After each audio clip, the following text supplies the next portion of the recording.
Yung pong sa counterpart nyo sa Kamara, meron pong nag-motion na doon ng full disclosure sa mga miyembro nila sa possible conflict of interest or relationship sa mga kontratista na iniimbestigahan.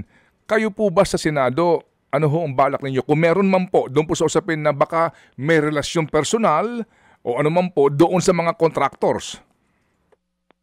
Wala pa kami doon sa punto na yon. Kasi mas maraming sa Kongreso na congressman na contractor pa.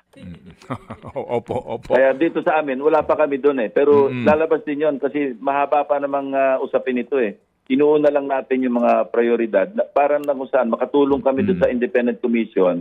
Kasi separate yung effort na yun eh. Dapat nagko-complement yung dalawa eh. Kaya nga ako agad-agad yung sa privilege speech ko pa lamang, binigay ko na agad kay Secretary Dizon kasi mabilis din siyang umaksyon. Ngayon nga, papunta na raw siya sa ombudsman eh.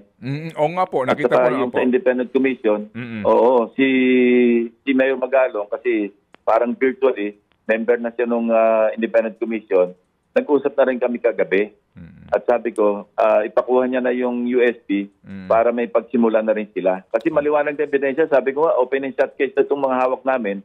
Kasi puro official documents eh. Mga kapatid, brothers and sisters, saan ka pa? Dito na tayo sa totoo. Dito na tayo sa True FM. Mga kapatid, mag-subscribe and follow po kayo sa social media accounts ng True Network PH. Yan po kami. Hanapin nyo lang True Network PH, Facebook, Instagram, YouTube, TikTok, and podcast.